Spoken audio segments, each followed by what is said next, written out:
Hey everyone, we're back for chapter 20 of the Adventures of Will Irving, Automaton Trouble. Here we go. Art walked into a room where several people dressed in white lab coats were buzzing around various pieces of electrical equipment and other mechanical apparatuses. He made his way to the far end of the room where Jim was standing over a desk, speaking with another man, and tossed a newspaper onto the table so that the front page headline was directly in Jim's line of sight. "What's this?" Jim asked. "That bastard has my daughter," Art said in a disgusted, angry tone. Jim picked up the newspaper and read the headline, "Daughter of Distinguished Automaton Inventor Missing." Jim said as he scanned the article. "This can't be accurate.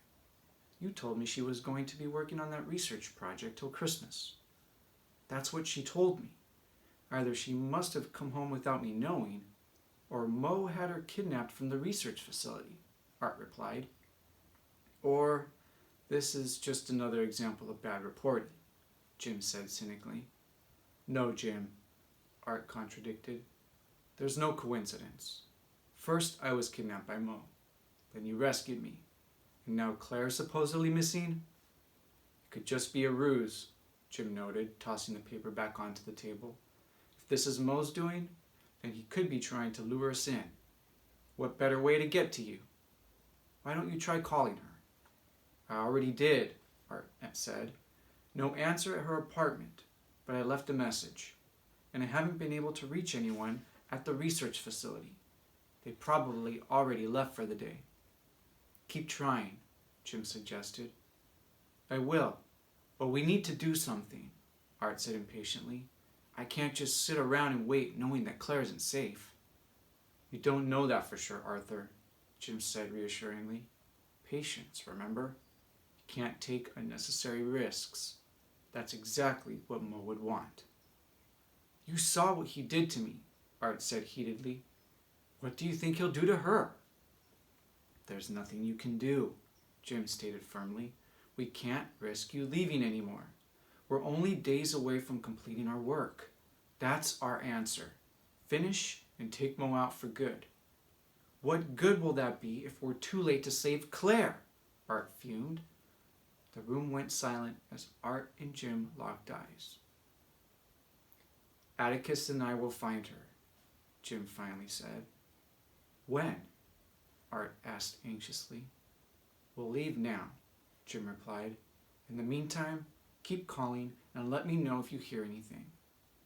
"Do I have your word?" Art asked. "Yes, you have my word," Jim answered.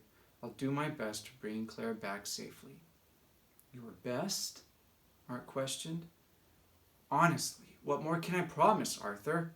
Jim argued, clearly growing irritated. "You know who we're dealing with here. And when we started this, you knew the risks that were involved. Just focus on finishing your work and leave it to me. We've already been delayed long enough." "You're right. I'm sorry," Art apologized. "I'm just worried." "I know, my friend," Jim empathized, placing a hand on Art's shoulder. "This will all be over soon." Art looked searchingly at Jim, nodded slowly, and then turned and left the room. Jim brooded for a few moments and then turned to the man with whom he had been speaking before Art had interrupted. "I'm not sure how long this will take, but I'll be back as soon as possible," Jim stated. "Go forward with the next iteration as we discussed. And Sal, keep an eye on Arthur. Don't allow him to leave for any reason." "Yes, sir," Sal agreed with a nod. Jim left the room with a determined step and began to make his way through a wide hallway. "Atticus!" Jim called loudly as he continued walking down the hallway. Almost immediately, the black automaton entered the hallway from a side room some distance ahead. It stood at attention until Jim reached it and then quickly fell into step beside him. "It appears that Mo has taken Arthur's daughter Claire," Jim shared. "We need to find out if that is indeed the case, and if it is, then we need to rescue her.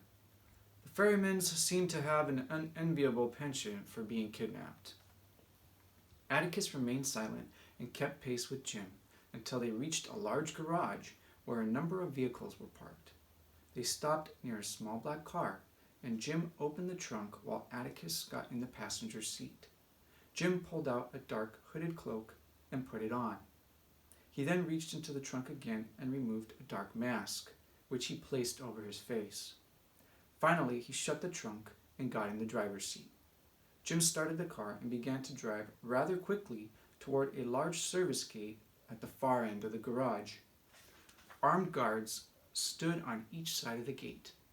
As the car neared the gate, the two large gate doors began to slide open, and Jim accelerated until they sped through the narrow gap and into the dusky twilight outside. And that is chapter 20. We'll see you next time for chapter 21.